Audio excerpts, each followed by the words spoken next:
Because for me, it's like crazy that I'm here, you know, because it's not something I ever imagined. I was not someone that was destined to do great things.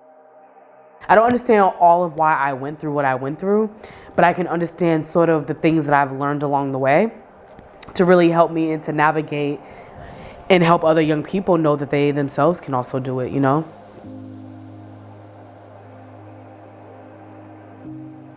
I never understood why I was going through the things I was going through. I never understood why my quote unquote parents didn't love me.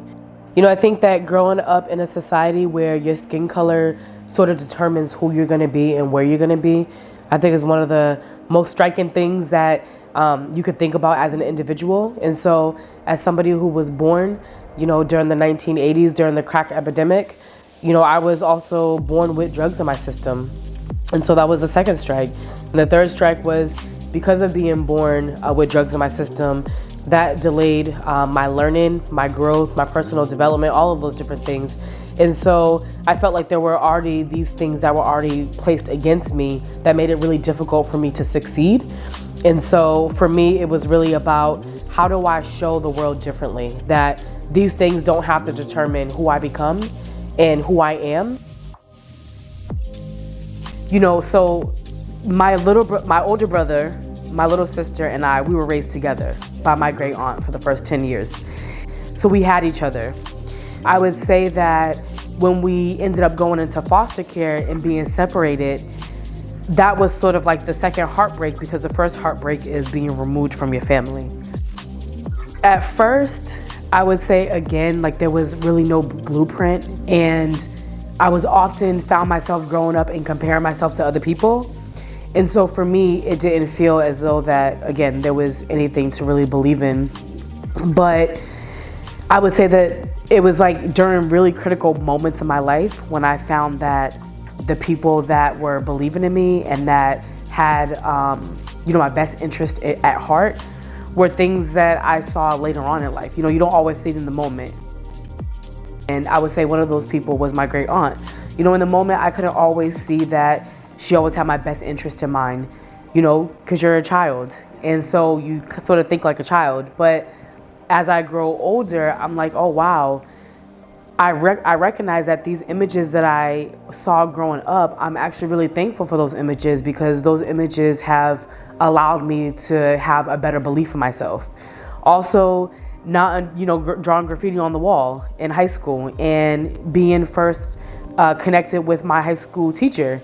And at that time, you know, I was sort of like a student under the radar. So for me, I didn't think that I was going to be anywhere or doing anything.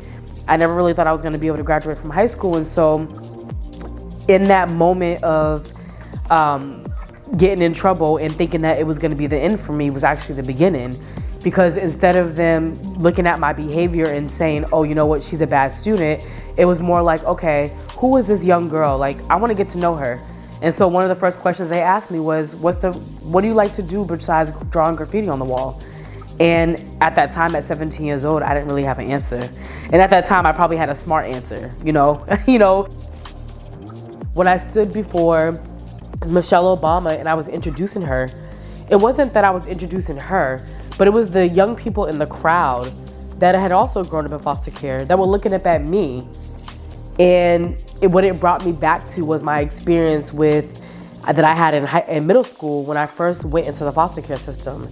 And I remember Paul Pierce, he was a Boston Celtics basketball player. He was talking to the students. And I remember sitting right in that crowd looking up at him. And I remember feeling that same feeling and seeing that same experience in myself that I was seeing with these young kids at the White House. And for that, I was like, okay, this is why I'm here. Unfortunately, the death of my sister is really what stopped me in my tracks, you know, that really got me in a depression that I had never really been in. I've been in a lot of stuff. I've experienced a lot of stuff. But grief and loss, that takes a whole nother toll. So I feel like I'm slowly waking up. I'm slowly waking up after the death of my sister. And I'm beginning to redefine what those things look like for me, such as resilience, such as success, such as what does it mean to sort of continue to make it, because I realized that if death doesn't teach you anything, it teaches you to slow down. It's important to try to experience the moment for what it is, given that that moment is going to change, and that moment can and will change for the better. Be who you are, walk in who you are, trust in who you are, and give, as a way to be able to allow other people to experience you. For me, recognizing that I am the prize and that everything's gonna be okay, those are the words I have to tell myself today. Those are the moments that I hold on to, and those are the moments that I cherish.